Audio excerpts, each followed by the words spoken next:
మోకరించండి, ప్రార్థన చేస్తున్నాం. మోకరించండి, ప్రార్థన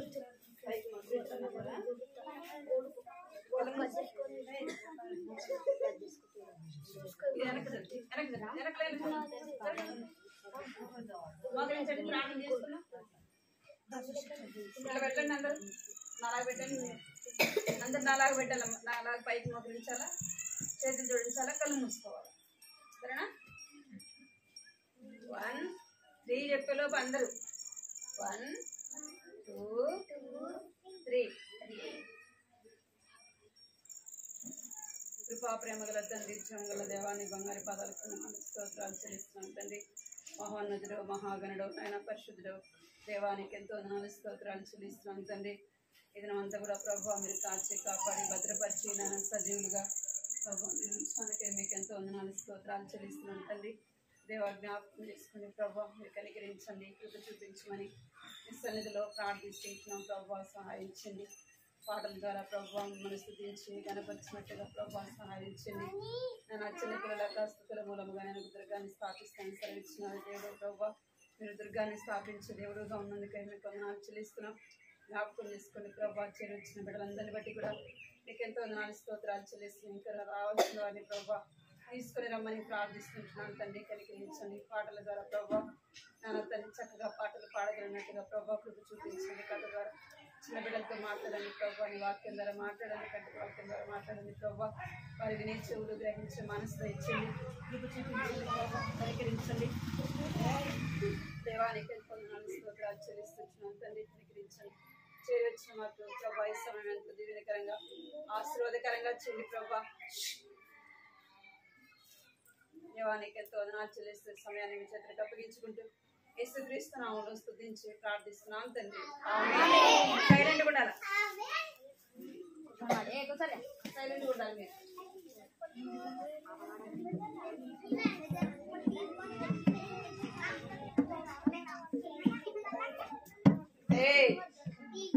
సైలెంట్ ఉండమన్నా రోయ్ రోయ్ సైలెంట్.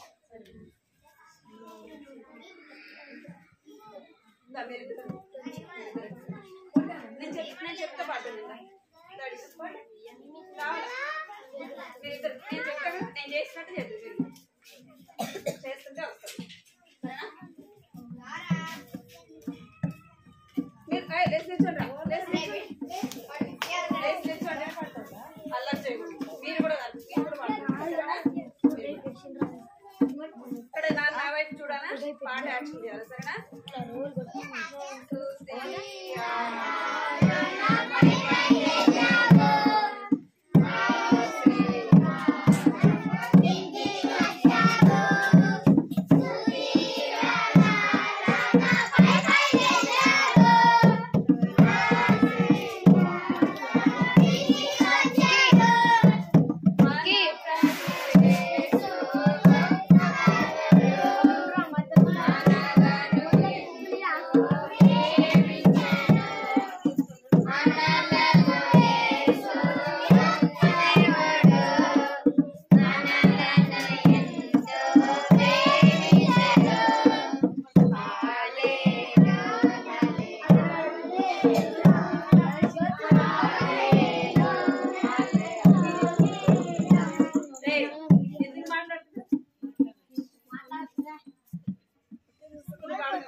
ఒక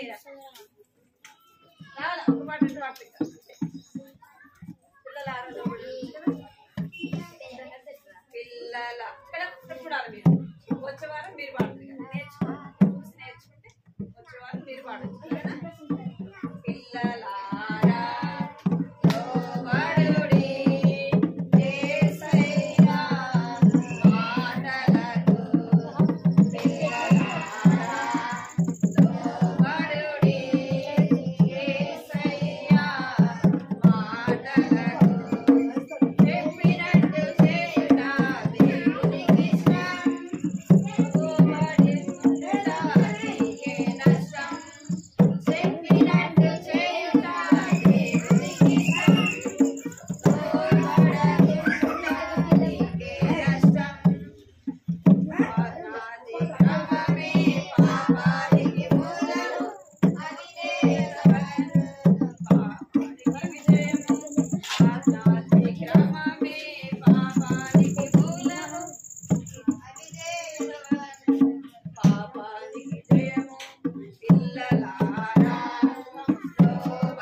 చిన్ని తమ్ముడా చిట్టి చెల్లెలా యేసయ్య ప్రేమ తెలుసుకోవా మన చేతులతో చేసిన పాపముకై తన చేతులలో గాయములు నొందెనుగా చిన్ని తమ్ముడా చిట్టి చెల్లెలా యేసయ్య ప్రేమ తెలుసుకోవా మన పాదములతో చేసిన పాపముకై గాయములు నొందెనుగా చిన్ని తమ్ముడా చిట్టి చెల్లెలా యేసయ్య ప్రేమ తెలుసుకోవా నిన్నింతగా ప్రేమించగా నిర్లక్ష్యముగా జీవింతువా నిన్ను ఇంతగా ప్రేమించగా ఇంకా నిర్లక్ష్యముగా జీవింతువా సరేనా పాట పాడతా వినండి పాడండి వెనకాల సరేనా సైలెంట్గా ఉండాలి మీరు ఎవరల్లా చేస్తే వాళ్ళు సార్ చిన్ని తమ్ముడా చిట్టి చెల్లెలా యేసయ్య ప్రేమ నీవు తెలుసుకోవా చిన్ని తమ్ముడా చిట్టి చెల్లెలా యేసయ్య ప్రేమ నీవు తెలుసుకోవా మన చేతులతో చేసిన పాపముకై తన చేతులలో గాయములొందెనుగా మన చేతులతో చేసిన పాపముకై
చెప్తారా?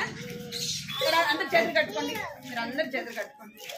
అందరూ చేతులు కట్టుకోవాలి. నోటి మీద వేసుకోండి. ఎవ్వరు మాట్లాడకూడదు. సరేనా? మీరు మాట్లాడారనుకోండి నేను కథ చెప్పడం ఆపేస్తాను. కథ అంటే ఎంతమందికి ఇష్టం? ఎంతమందికి కావాలి కథ? మరి అందరూ చేతులు కట్టుకోండి. ఇటువైపు రా. మీరు అందరూ చేతులు కట్టుకోమన్నా నోటి మీద వేసుకోండి. మీరు ఎవరు మాట్లాడితే వాళ్ళు ఇక్కడికి వచ్చి కథ చెప్పాలి. ఎవరు మాట్లాడితే వాళ్ళకి ఈ పేపర్లు ఇచ్చేస్తాను. మీరు వచ్చి కథ చెప్తారు కానీ ఇక్కడ. సరేనా? చెప్తారా? మరి చేతులు కట్టుకోండి. మీకోసమే కదా తీసుకొచ్చి చూడండి. ఎన్ని తెచ్చాను మీకోసం కదా. తెచ్చానా లేదా? మరి ఇవన్నీ చెప్పాలి కదా మీకు. వద్దా? తీసుకెళ్ళా ఇంటికి? తీసుకెళ్ళా వద్దు కదా. మీరు సైలెంట్గా ఉంటే ఒక 15 నిమిషాల్లో కథ చెప్పేస్తాను. సరేనా? మీరు సైలెంట్గా ఉండాలి. మళ్ళీ మళ్ళీ మాట్లాడొద్దు. చేతులు కట్టుకోండి. అందరూ నోటి మీద వేసుకోండి. పిల్లలు ఇక్కడ మీరందరూ చాలా మంచివాళ్ళు కదా. ఈ ఊరు మంచి పిల్లలు కదా మీరు. అందుకే ఏసే దగ్గరికి వచ్చారు కదా. మనం ఎవరి గురించి వింటున్నాము అంటే ఇక్కడ రవి. ఎవరు అబ్బాయి పేరు? రవి. ఈ బాబు పేరు సార్ ఈ బాబు పేరు రవి అన్నమాట. తన హృదయము ఎలాగైంది అంటే పాపముతో ఉంది. ఎట్లా ఉందంట? పాపముతో ఉంది. పాపమున్న హృదయం ఎలా ఉంటదంటే నల్లగా ఉంటది. చూసాం కదా మనం కొన్ని జంతువులను చూసాం. అవునా కదా?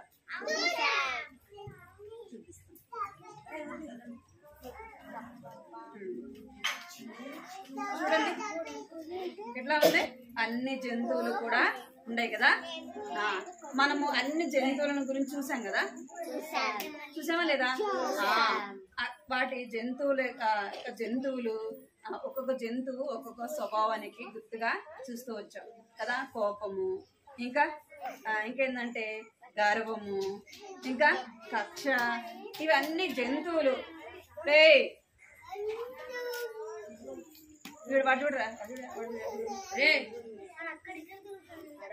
ఈ మనం ఈ జంతువుల గురించి చూసాం కదా.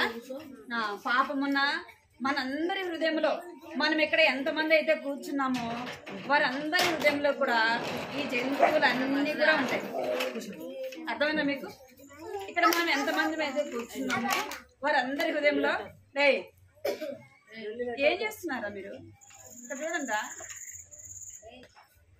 వారందరి హృదయంలో ఈ యొక్క అన్ని జంతువుల స్వభావము ఉంటుందన్నమాట. ఎందుకంటే మనుషులందరూ కూడా ఏం చేశారంట? ఆజ్ఞ అతిక్రమమే పాపము. అంటే మనం అందరం ఏం చేసాము? పాపము చేసాం. మన హృదయంలో ఏముందంటే పాపము ఉంది కదా. మనకు కోపం ఉంటుందా ఉండదా? కోపం ఉంటుంది, కక్ష ఉంటుంది, ఇంకా గర్వంగా ఉంటాము, ఇంకా చెడు దొంగతనం చేయడము, అబద్ధాలు చెప్పడం, మోసం చేయడము, అవన్నీ కూడా మన హృదయంలో ప్రతి ఒక్కరి హృదయంలో కూడా ఉంటాయి అన్నమాట. అవన్నీ ఉంటే మన హృదయం ఎట్లా ఉంటుందంటే నల్లగా ఉంటుంది. మన హృదయం తెల్లగా కావాలంటే ఏం కావాలి? ఇక్కడ ఏముంది? రక్తముతో ఎవరి హృదయం కడగాలి? మన హృదయం కడగాలి కదా. రవి ఏం చేస్తూ వచ్చినాడంటే తన హృదయంలో ఉన్న ఆ యొక్క చెడు అన్ని కూడా ఏం చేస్తూ వచ్చినాడంట?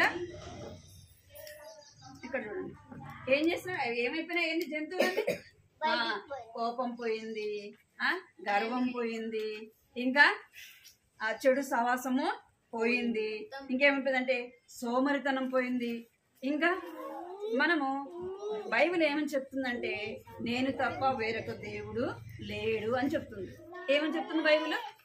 నేను తప్ప వేరొక దేవుడు లేడు. ఎందుకంటే యేసు ప్రభు సృష్టికర్త. ఎవరంట? సృష్టికర్త. అంటే ఈ లోకాన్ని సృష్టించిన వాడు ఆయనే అని. అంటే అన్ని స్వభావం మనలో ఉన్న పాపం పోవాలంటే మన హృదయంలోకి ఎవరు రావాలి? యేసు ప్రభువు రావాలి. ఇప్పుడు రవి హృదయంలోకి ఎవరు వచ్చారు అంటే ఎప్పుడైతే రవి యేసయ్య సన్నిధిలో మోకరించి యేసయ్య నేను పాపిని, నా పాపాలు క్షమించండి, నీ రక్తంతో నా పాపాలు కడగండి, నన్ను నీ బిడ్డగా చేసుకోండి ఈ రోజు నుంచి నేను నీ బిడ్డగా ఉంటా యేసయ్యని అడుగుతూ వచ్చినాడు. ఎవరు అడిగారు? రవి అడిగాడు. అడగంగానే ఏమైపోతున్నాయి చెప్పండి? ఒకటి ఒకటి ఒకటి ఒకటి ఒకటి అన్ని కూడా ఏమైపోతున్నాయి? అన్ని బయటకు వెళ్ళిపోతున్నాయి కదా. పాపం అంతా ఒక్కొక్క పాపం ఫోన్ పడుతుంది. ఒక్కొక్కటి ఏమైపోతుందంట? తన హృదయంలో ఉన్న పాపం అంతా కూడా తీసివేసుకుంటున్నాడు. తన వల్ల అవుతుందా తీసివేసుకోవడం? మన వల్ల అవుతుందా? మనం ఏదైనా చెడు పనులు చేస్తున్నాం అనుకో, వాటిని చేయకుండా మన వల్ల అవుతుందా? కాదు కదా. మరి ఎవరు సహాయం చేయాలి? ఎవరైనా సహాయము చేయాలి. ఎవరు సహాయం చేయాలంటే పాపం లేని వ్యక్తే సహాయం చేయాలి. ఎవరు చేయాలంట? పాపం లేని వ్యక్తే సహాయము చేయాలి. పాపం లేని వ్యక్తి ఎవరైనా ఉన్నారా ఇక్కడ? ఎవరన్నా మీరు చెప్పగలరా నేను ఏ పాపం చేయలేదని చెప్పగలరా? మనం ఎవ్వరం కూడా చెప్పలేము. నేనైనా మీరైనా ఎవ్వరం కూడా చెప్పలేము. ఎందుకంటే మనం అందరం కూడా మనుషులు అందరూ కూడా ఏమయ్యారంట? అందరూ కూడా పాపం చేసి దేవుడని రుతో చూడు, మనం అందరం కూడా పాపం చేసి దేవుడు అనుగ్రహించే మహిమను దేవుడు అనుగ్రహించే మహిమను పొందలేకపోతుంది. అంటే తన హృదయంలో ఉన్న పాపం అంతా కూడా ఒక్కొక్కటి పోతా ఉంది. పాపం ఉంటే హృదయం ఎట్లా ఉంటుందంట? నల్లగా ఉంటుంది. ఇప్పుడు రవి హృదయంలోకి ఏమొస్తుంది చెప్పండి? ఏమొస్తుంది? వెలుగు వస్తుంది. ఏమొస్తుంది? యేసయ్య నేను పాపని అనగానే తన హృదయంలో ఎలాగుంది రవి హృదయం అంటే నల్లగా ఉంది కదా. నల్లగుందా? ఏమైనా వెళ్తుందా అంటే ఏమి కూడా లేదు. తన హృదయంలో చీకటితో ఉంది. తన హృదయంలో ఏం లేదంటే సంతోషము లేదు. ఏం లేదు? సంతోషము. రవి హృదయంలో సంతోషము లేదన్నమాట. చూడండి, తన హృదయంలో సంతోషం ఉందా? సంతోషం ఉండడా అంటే లేడు. ఎందుకంటే తన హృదయంలో పాపము. ఎప్పుడైతే తను యేసు ప్రభువును తన హృదయంలో చేర్చుకున్నాడో తన హృదయంలో ఉన్న పాపం అంతా ఏమైపోయింది? బయటకు పోయింది. చీకటి అంతా పోయింది. ఇప్పుడు తన హృదయంలోకి ఏమొచ్చిందంటే వెలుగు వచ్చింది. దేవుని వాక్యం ఏమైందంటే ఇక్కడ చదువుతారా? దీపము. దేవుని వాక్యం ఏంది? దీపము. కరెంట్ పోయింది అనుకోండి, మన ఇంట్లో అది లైట్ వెలిగిస్తే చీకటి ఉంటుంది, వెలుతురు వస్తుందా? వెలుతురు వస్తుంది కదా. కరెంట్ పోయింది, మనం క్యాండిల్ వెలిగించినాం అనుకోండి, ఏమొస్తుంది? వెలుతురు వస్తుంది. ఇక్కడ ఏముంది? దీపం వెలిగింది కదా. అంటే దేవుని వాక్యం ఏదది? దేవుని వాక్యం ఏమైందంటే వెలుగై ఉంది. ఈ బైబిల్ ఏమైందంట? వెలుగై ఉంది. అర్థమైందా? దేవుని వాక్యం ఏమైందంట? వెలుగై ఉంది. ఇక్కడ చదవండి, చదవచ్చు.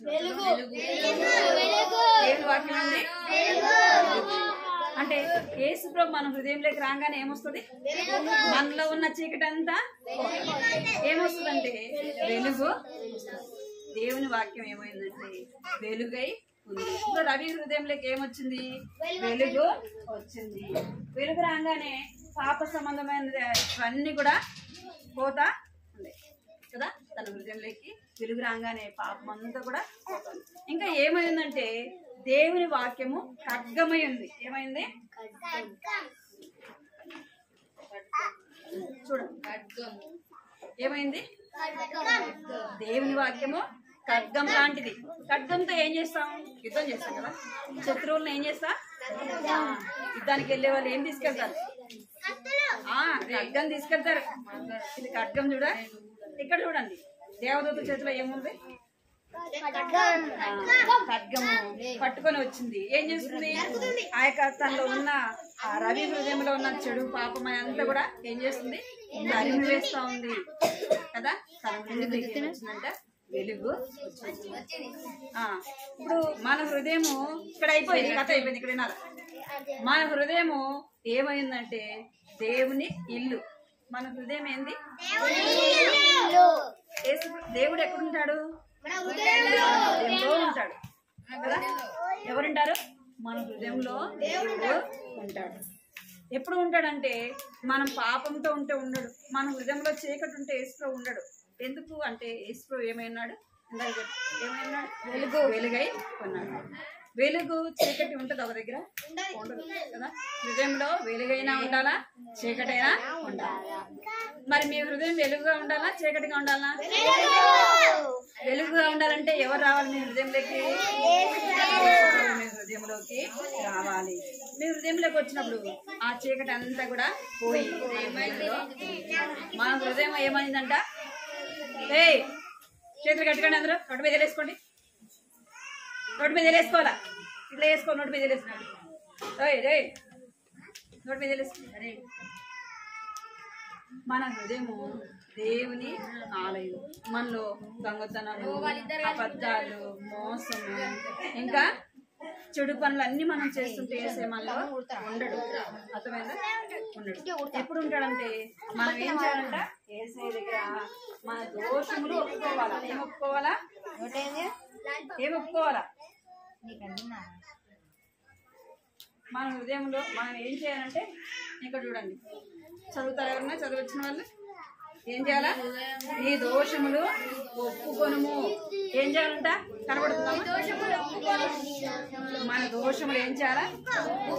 యేసయ్య దగ్గర ఒప్పుకోవాలా. యేసయ్య, నేను పాపిని, నా పాపాలు క్షమించు, నీ రక్తంతో కడుగని ఎవరి దగ్గర ఒప్పుకోవాలా? యేసయ్య దగ్గర ఒప్పుకోవాలా. ఇక్కడ చదవండి ఎవరన్నా. దేవా, పాపినైనా నన్ను కరుణించుము. ఏం చేయాలంట? దేవా, మనము మోకరించి ఏమడగాలంటే, యేసయ్యా, నేను పాపిని, దేవా నేను పాపిని, నా పాపాలు క్షమించండి, నీ రక్తంతో కడగండి, నీ బిడ్డగా నన్ను చేసుకోండి యేసయ్య అని అడగండి. అడుగుతారు ఎప్పుడన్నా? అడుగుతారు ఇప్పుడు? యేసయ్య, పాపి యేసయ్య అని అడగాలి. నేను కూడా ఒకప్పుడు ఏసుప్రభు అంటే నాకు తెలియదు. ఇక్కడనారా పిల్లలు? నాకు మీ అంత వయసులో నాకు ఏసుప్రభు ఎవరో తెలియదు. ఏసుప్రభు అంటే తెలియదు అనమాట. నేను కూడా మీలాగే ఒక ప్రార్థన మీటింగ్ జరుగుతుంటే ఒక ఆంటీ వచ్చి నన్ను పిలిచింది. దా ప్రార్థన జరుగుతుంది అంటే సరే అని నేను కూడా మీలాగే వెళ్ళి కూర్చున్నా. మిమ్మల్ని ఆంటీ పిలిచింది కదా, పిలిచిందా లేదా? ఆంటీ పిలిచింది కదా మిమ్మల్ని. అలాగే నన్ను కూడా ఒక ఆంటీ వచ్చి పిలిచింది. పిలిచేలోపు నేనేమంటే అక్కడ వెళ్ళి కూర్చున్నప్పుడు మీలాగనే దేవుడు దేవుని వాక్యం ద్వారా మాట్లాడుతున్నాడు. నేనే దేవుడను, నేను తప్ప వేరే దేవుడు లేడు అని, నేను వెలుగైనాను. ఇక్కడేనా ఏమైనాను? నేను వెలుగైనాను అని దేవుడు నాతో మాట్లాడినాడు. దేవుడు నాతో మాట్లాడినప్పుడు నేనేం చేశానంటే, దేవా, పాపినైన నన్ను కరుణించుము, నా పాపాలు క్షమించుము, దేవా నన్ను నీ బిడ్డగా చేసుకొని నేను యేసయ్య దగ్గర అడిగినాను అన్నమాట. నేను చేసిన పాపాలన్నీ ఎవరి దగ్గర ఒప్పుకున్నాను? యేసయ్య దగ్గర ఒప్పుకున్నాను. యేసయ్య దగ్గర ఒప్పుకుంటే యేసయ్య ఏం చేశాడంటే నా హృదయంలో ఉన్న పాపాలన్నీ కూడా తీసివేశాడు. నా హృదయము పాపంతో ఉన్నప్పుడు నల్లగా ఎంతో దుఃఖము, బాధ, వేదన అవన్నీ కూడా ఉండేటి అన్నమాట. అయితే ఎప్పుడైతే యేసుప్రభు నాలోకి వచ్చినాడో, యేసుప్రభు ఉంటే వారి హృదయం ఎట్లా ఉంటుందంట? సంతోషంగా ఉంటుంది. మీ మమ్మీ మీ దగ్గర ఉందనుకో, సంతోషంగా ఉంటారా, దుఃఖంగా ఉంటారా? మమ్మీ దగ్గర కూర్చుంటే ఎంతో సంతోషంగా ఉంటుంది కదా. అట్లనే యేసయ్య మీ హృదయంలో ఉంటే మీకేముంటది? సంతోషంగా ఉంటుంది. సరేనా? వాక్యం పలకండి. దేవా, పాపినైనా నన్ను కరుణించుము. దేవా, పాపినైనా నన్ను కరుణించుము. లూకా సువార్త 18వ అధ్యాయము 13వ వచనము. దేవా, పాపినైన నన్ను కరుణించుము. లూకా సువార్త 18వ అధ్యాయము 13వ వచనము. మోకరించండి, ప్రార్థన చేస్తుంది. మీరందరూ కూడా ఏం చేయాలా? పెద్ద పిల్లలు ఏం చేయాలా? తెలుసు కదా, యేసయ్య నా పాపాలు రక్తంతో అడిగేసి అడగాలి. అందరు మోకరించండి.